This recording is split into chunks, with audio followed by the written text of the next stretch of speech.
Hello dear students. In this video, I'll try to cover most of the parts of this lesson, Lost Spring. Previous video में we already understood कि साहिब नाम का जो स्क्राउंजर है अनीस जो उसके बारे में बताती हैं और कहती हैं कि मुझे उन बच्चों को देखकर जो कि यहाँ पर निवास करते हैं, यहाँ पर स्क्राउंजिंग का काम करते हैं, मुझे उनको देखकर उन्होंने दो जगहों के बारे में बताया था। एक उडीपी नाम की जगह के बारे में बताया था जिसमें से एक व्यक्ति ने उनको एक टेंपल में वो जाता था और वो शूज़ को मांगता था, ये उसके बारे में बताया था। उन्होंने एक और इंसिडेंट बताया था कि वहाँ पे सीमापुरी नाम की एक जगह थी जहाँ पर रैग पिकर्स जो आते थे वो कहाँ से, वो बांग्लादेश से आते थे। और सीमापुरी का मतलब होता था कि वहाँ पर जितने भी 10,000 के करीब रैग पिकर्स रहते थे। अब थोड़े टाइम बाद जैसे वो बात करती हैं तो वो कहता है कि मुझे कभी कभार 1 रुपये भी मिल जाते हैं। तब वो कहती हैं अनीस जून कि अगर उस बच्चे को 1 रुपया मिल रहा है तो इसका मतलब है कि वो उसको और स्क्राउंज करता था, उस कूड़े को और खंगालता था ताकि उसको ज़्यादा से ज़्यादा और मिल सके। Today I will start from here. One winter morning, I see Sahib standing by the fenced gate of the neighborhood club, watching two young men dressed in white playing tennis.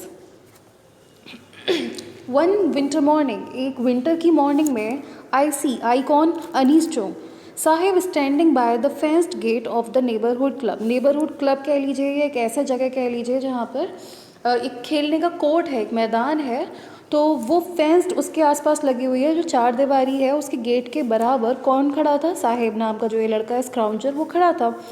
और वो क्या चीज़ देख रहा था, वॉचिंग टू यंग मैन, दो नौजवानों को देख रहा था जो कि कैसे ड्रेस्ड थे, वाइट कलर के कपड़ों में थे पूरी तरह से। और क्या खेल रहे थे, वो टेनिस खेल रहे थे। I like the game he hums, वो कहता है कि मुझे ये गेम पसंद है। ही हम्स थोड़ा वो है ना अपने सुर में कहता है, थोड़ी धीमी आवाज़ में कहता है। Content to watch it, content feel कर रहा था। कंटेंट का मतलब होता है सेटिस्फाइड फील कर रहा था जब वो बाहर से स्टैंडिंग बिहाइंड द फेंस, यानी फेंस चार दीवारी के पीछे से उन दोनों यंग मैन को देख रहा था, तो वो बहुत ज़्यादा कंटेंट फील कर रहा था। कंटेंट का मतलब सेटिस्फाइड फील कर रहा था। वो कहता है I go inside when no one is around, वो कहता है कि मैं अंदर जाता हूँ जब कोई आसपास नहीं होता है। ही एडमिट्स, वो एडमिट करता है, वो बताता है the gate keeper lets me use the swing, कि जो गेट कीपर है इस क्लब का, जो चार दीवारी के अंदर जो कोर्ट बना हुआ है, खेलने का जो मैदान है, इसके बाहर जो गेट कीपर है वो मुझे कभी कभी उस अंदर जो लगे हुए स्विंग यानी झूला है उसका उपयोग कर लेने देता है। Sahib two is wearing tennis shoes that look strange over his discoloured shirt and shorts. अब साहिब ने भी उस दिन क्या पहन रखा था, टेनिस शूज़ पहन रखे थे। दैट लुक स्ट्रेंज, जो बड़े अजीब लग रहे थे, over his discoloured shirt and shorts. अब डिसकलर्ड का मतलब भाई क्या है कि एक स्क्राउंजर है, कूड़ा बीनने वाला है, तो वो एक साधारण कपड़े ही पहनेगा, उसके कपड़े थोड़े कहीं से फटे हुए होंगे या कहीं से डिसकलर्ड होंगे, मिसमैच कॉम्बिनेशन में पहन रहा होगा वो। तो यहाँ पर वो कहती है कि उसके ऊपर ये जो है ना शूज़ थे, टेनिस शूज़ जो उसने पहन रखे थे, वो उसके डिसकलर्ड शर्ट पर और शूज़ पर बड़े ऑकवर्ड लग रहे थे। वो कहता है someone gave them to me, किसी ने, समवन भाई हम भी तो कई बार ऐसे अपने कपड़ों को दान में दे देते हैं, तो वो कहता है कि someone gave them to me, किसी ने मुझे दिए थे। He says in the manner of explanation, कि जब मैंने उसके जूतों की तरफ नज़र डाली तो वो एक एक्सप्लेनेशन देते हुए ये कहता है कि अरे ये मुझे किसी ने दिए थे। The fact that they are discarded shoes, discarded वो चीज़ होती है स्टूडेंट्स जो हम त्याग देते हैं जिस चीज़ को, जैसे घर में कोई कपड़ा होता है हमने नहीं पहनना तो हम उसको डिस्कार्ड कर देते हैं, हम उसको त्याग कर देते हैं उसका। तो वो एक्चुअली कैसे शूज़ थे, डिस्कार्डेड शूज़ थे ऑफ सम रिच बॉय, किसी रिच बॉय के, who perhaps refused to wear them, जिसने संभवतः क्या कर दिया होगा, मना कर दिया होगा क्या करने से, उनको पहनने से। Wear them because of a hole in one of them, कि उनमें से किसी एक में क्या होगा, होल होगा, इसलिए किसी रिच बॉय ने मना कर दिया होगा। डज नॉट बॉदर हिम, और ये चीज़ उसको परेशान नहीं करती है, किसको, साहिब को, कि उस जूते में कोई होल है।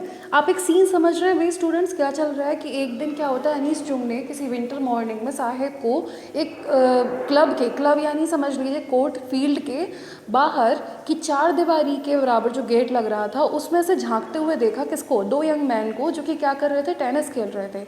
अनीस चुंग बताती हैं कि उस दिन उसने भी टेनिस के शूज़ पहन रखे थे। अब वो आगे एक्सप्लेनेशन देती हैं कि वो टेनिस के शूज़ कहीं से ख़रीद के नहीं लाया था, बल्कि किसी रिच बॉय ने उनको डिस्कार्ड कर दिया था और वो उनको लेकर आया था और उसको परेशानी नहीं हो रही।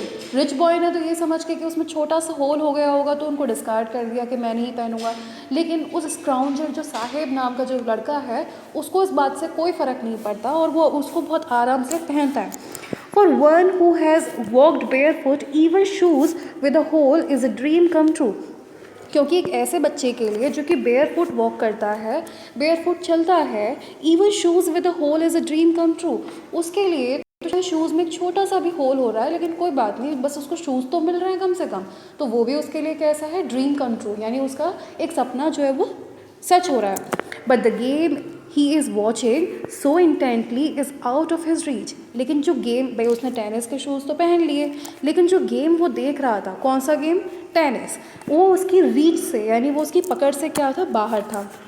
दिस मॉर्निंग यानी इस सुबह, Saheb is on his way to the milk booth. Saheb अपने रास्ते में जा रहा था, कहाँ पर, मिल्क बूथ में, यानी वो उसने रुक कर ठहर कर उन यंग मैन को देखा, लेकिन वो एक्चुअली वो जा कहाँ रहा था, वो मिल्क बूथ पर जा रहा था, यानी मिल्क की शॉप पर जा रहा था। In his hand is a steel canister, उसके हाथ में क्या था, स्टील का कैनिस्टर था। आम तौर पर हम कैनिस्टर को हिंदी में कनस्तर बोलते हैं और इसको इंग्लिश में हम कैनिस्टर बोलते हैं students. I now work in a tea stall down the road, he says pointing in the distance. अब वो थोड़ा मुझे दिखाते हुए वो कहता है कि अब मैं वर्क करता हूँ यानी काम करता हूँ, इन अ टी स्टॉल, एक टी की दुकान पर काम करता हूँ, डाउन द रोड यानी उस तरफ, वो एक पॉइंट करता है, he says pointing in the distance, वो दिखाते हुए कहता है कि रोड के उस तरफ मैं एक टी स्टॉल पर क्या करता हूँ, काम करता हूँ। आई एम पेड 800 रुपीज़, मुझे कितने रुपीज़ पे किए जाते हैं, 800, एंड ऑल माई मील्स, और इसके अलावा 800 के अलावा मुझे सारे मील्स दिए जाते हैं, यानी हर दिन वो हर घंटे के हिसाब से, या कह लीजिए दिन में जितने टाइम का खाना होता है वो उतने टाइम का खाना मुझे मिलता है। Does he like the job, I ask, मैंने उससे पूछा क्या तुम्हें ये जॉब पसंद है। हिज फेस, उसका चेहरा, आई सी, मैंने देखा, has lost the care free look, उसको मतलब कोई मतलब ही नहीं था, उसको तो काम करना है भाई, वो बच्चा कोई एजुकेशन के लिए तो नहीं बना है। ये हमारे समाज की सच्चाई है कि भाई वो बच्चा जो कि कूड़ा उठाने वाला है वो किसी स्कूल में तो जा नहीं पा रहा, उसको ना ये इतनी समझ है कि भाई मेरे लिए एजुकेशन फ्री बनाई गई है, मैं कहीं पे भी किसी भी सरकारी स्कूल में जा सकता हूँ पढ़ने के लिए, और ना उसके घर वालों को इतना ध्यान है, तो उसके लिए तो भाई कोई काम करना है उसको, तो अब वो क्या करता है, कोई ना कोई काम पकड़ता है, तो उसका केयर फ्री लुक होता है। मैं देखती हूँ कि उसके चेहरे पर, अनीस जो बताती हैं कि मैं देखती हूँ कि उसके चेहरे पर एक तरीके का केयर फ्री लुक था, मतलब उसको कुछ मतलब ही नहीं था कि वो काम उसको पसंद है या नहीं है, बस उसको करना होता है। आगे बढ़ते हैं। The steel canister seems heavier than the plastic bag he would carry so lightly over his shoulder, कि जो स्टील का जो कैनिस्टर था, सीम्स हैवियर, वो कैसा लग रहा था, बहुत ज़्यादा हैवियर लग रहा था, then the plastic bag he would carry so lightly over his shoulder, कि वो उससे भी ज़्यादा हैवी लग रहा था उसको। जब मैं उसके चेहरे पर देख रही थी तो मुझे पता चल रहा था कि जो स्टील का जो कैनिस्टर है वो उसको ज़्यादा हैवी लग रहा था, बजाय किसके, जो वो अपने शोल्डर पे हमेशा एक बैग रखा करता था कूड़ा उठाने के लिए। The bag was his, bag जो है वो उसका था। The canister belongs to the man who owns the tea shop, लेकिन ये जो कैनिस्टर है वो किससे बिलोंग करता है, वो उस आदमी को बिलोंग करता है जिसकी वो टी शॉप है। Saheb is no longer his own master, Saheb अब अपना खुद का मास्टर नहीं है, यानी अब उसकी खुद की जॉब नहीं है, वो किसी के अंडर में काम करता है। आगे बढ़ते हैं students. I want to drive a car. अब भाई मैं आपको यहाँ पर इसको इस सेक्शन को पढ़ने से पहले, इस सेक्शन को पढ़ने से पहले मैं यहाँ पे आपको स्टूडेंट एक बात क्लियर कर दूँ कि अनीस जुंग ने, ऐसा नहीं है कि हमें इसमें कई तरह की स्टोरी सुनाई दी। अभी तक हमने एक साहिब नाम के बच्चे की स्टोरी सुनी, अभी हम किसी और नाम के बच्चे की स्टोरी सुनेंगे या समझेंगे या उसको देखेंगे कि उन्होंने क्या ऑब्जर्व किया। तो अनीस जुंग क्योंकि भाई बाहर की थी, यूएस की थी, लेकिन वो राउरकेला में पैदा हुई थी और उनकी वो इंडियन राइटर बनी थी। उन्होंने इंडियन चीज़ों को ऑब्ज़र्व किया, इंडियन सोसाइटीज़ को ऑब्ज़र्व किया, और ऐसा नहीं है कि ये केवल एक मात्र एक स्काउंजर जो साहिब है उसकी स्टोरी है, ये उन जैसे कई बच्चों की स्टोरी है जो इंडिया में अनीस जुंग ने ऑब्ज़र्व किए थे वो बच्चे, और कई जगह से उन्होंने ऑब्ज़र्व करने के बाद इन सब बातों को एक जगह लॉस्ट स्प्रिंग नाम की अपनी एक बुक में उन्होंने उतारा, जिसमें कहानियाँ हैं, जिसमें कुछ घटनाएं हैं जो कि बच्चों के बचपन को चुरा लेती हैं। ये वो घटनाओं में से शामिल है। I want to drive a car. अब यहाँ पर पहले हम लोगों ने पढ़ा था, सबसे पहले एक स्टोरी थी एक बच्चे की, जिसमें वो बच्चा कहता है sometimes I find a rupee in the garbage. ये किसके द्वारा कहा गया था? ये साहिब के द्वारा कहा गया था। अब हमारे पास एक और हमें मिल रहा है, और वो स्टोरी क्या है भाई, देखते हैं। हाँ, वो स्टोरी है I want to drive a car. अब यहाँ पर भी किसी के द्वारा कहे हुए वर्ड है, I want to drive a car. अब ये कौन कहता है, आगे बढ़ समझते हैं। मुकेश, अब यहाँ पर एक नाम है भाई मुकेश। अब साहिब एंड हो चुका है, अब मुकेश की बारी आती है। Mukesh insist on being his own master. Mukesh कहता है, मुकेश ये जताता है उनको कि वो अपनी मर्जी का मालिक है। I will be a motor mechanic, he announces. अब मैं एक और जगह जाती हूँ और मैं देखती हूँ, अब वो किस जगह पे घूम रही हैं स्टूडेंट्स? अनीस जुंग अब फ़िरोज़ाबाद आई हुई हैं। उन्होंने फ़िरोज़ाबाद में ये चीज़ नोटिस की, एक और बच्चा है वहाँ पर जो कि दिखाता है कि किस तरीके से जो बचपन को अफेक्ट कर देता है, जो ये कमाई है, ये रोज़ी रोटी है या गरीबी है, वो किस तरीके से बचपन को अफेक्ट करती है और किसी बच्चे के बचपन को चुरा लेती है। तो वो एक वहाँ पर मुकेश नाम के बच्चे से मिलती हैं जो इंसिस्ट करता है on being his own master, कि वो कहता है कि मैं तो अपनी मर्जी का मालिक हूँ, मैं क्या करूँगा, I will be a motor mechanic, मैं एक मोटर मैकेनिक बनूँगा। ही अनाउंसेस, बड़े उससे कहता है do you know anything about cars? I ask, मैंने उससे पूछा, उस बच्चे से, मुकेश नाम के बच्चे से, कि do you know anything about cars, कि क्या तुम कार्स के बारे में कुछ जानते हो?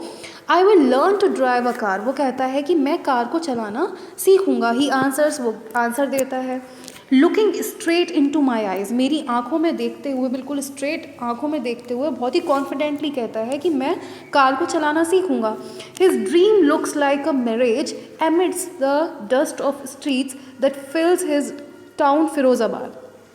अब जो उसका ये जो सपना था, his dream looks like his dreams looms like एक मिनट स्टूडेंट्स, ये लूम्स जो है ये वर्ड थोड़ा अजीब लग रहा है, एक second रुकिएगा। His dreams,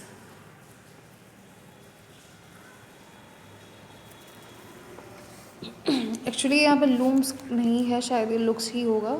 his dreams looms like अ मिरेज, मिरेज की तरह। मिरेज का मतलब होता है एक तरीके के भ्रम जैसा लग रहा था। आई मिस्ड, यानी उस बीच में जहाँ पर वो डस्ट यानी धूल आ रही थी, उन स्ट्रीट्स में, उन गलियों में, और फिल हिज टाउन फ़िरोज़ाबाद, जो उस टाउन में, फ़िरोज़ाबाद के टाउन में जिस तरीके की धूल एमर्ज हो रही थी उन गलियों में, उसमें एक तरीके का ये जो सपना है उस बच्चे का, वो भी भ्रम लग रहा था। भाई ऐसा क्यों लग रहा था? क्योंकि भाई एक बच्चा जो कि अभी एक अपनी गरीबी के स्तर पर है और बचपन में वो किस तरीके का काम कर रहा है, और वो सपने देख रहा है कि he will drive a car, कि वो कार चलाना सीखेगा, तो वो बहुत अजीब सा भ्रम सा लग रहा था। फेमस फॉर इट्स बैंगल, अब फ़िरोज़ाबाद भाई किसकी चीज़ के लिए फेमस है? Famous for its bangles. Every other family in Firozabad is engaged in making bangles, यानी यहाँ पर फ़िरोज़ाबाद में जो प्रत्येक फैमिली है, वो हर कोई फैमिली किस चीज़ में इंगेज्ड है? बैंगल्स बनाने में। It is the centre of India's glass blowing industry. अब जिस तरीके से भाई इंडिया में कई सिटीज़ हैं जो कि अलग अलग तरीके से जानी जाती हैं, जैसे पीतल इंडस्ट्री जिसको कहा जाता है वो मुरादाबाद में होती है, ताला इंडस्ट्रीज़ जहाँ पर है वो अलीगढ़ है। ऐसे ही फ़िरोज़ाबाद को ग्लास ब्लोइंग इंडस्ट्री कहा जाता है, यानी उसका हब कहा जाता है। ग्लास ब्लोइंग का मतलब क्या होगा? ग्लास को पिघलाकर, कांच को पिघलाकर नए नए आकार देना। Where families have spent generations working around furnaces. Furnaces होती है स्टूडेंट्स, भट्टी को बोला जाता है। Welding glass, making bangles for all the women in the land it seems. Firozabad में प्रत्येक फैमिली जो है वो इसी काम को करने में इंगेज्ड है, और उन्होंने जेनरेशन्स तक खर्च कर दी हैं। मतलब एक पीढ़ी ने वही काम किया, दूसरी पीढ़ी ने भी वही काम चलाया बैंगल्स को बनाने का, और भट्टियों पर उन्होंने अपनी ज़िंदगी गुजार दी। वेल्डिंग ग्लासेस, उन ग्लास के दो टुकड़ों को वेल्डिंग करना, चिपकाना। मेकिंग बैंगल्स बनाना उन औरतों के लिए जो उस जगह पर रहती हैं और उससे भी आगे। सो आज के लिए स्टूडेंट्स इतना ही। I will cover the other parts in the next video. Thank you all.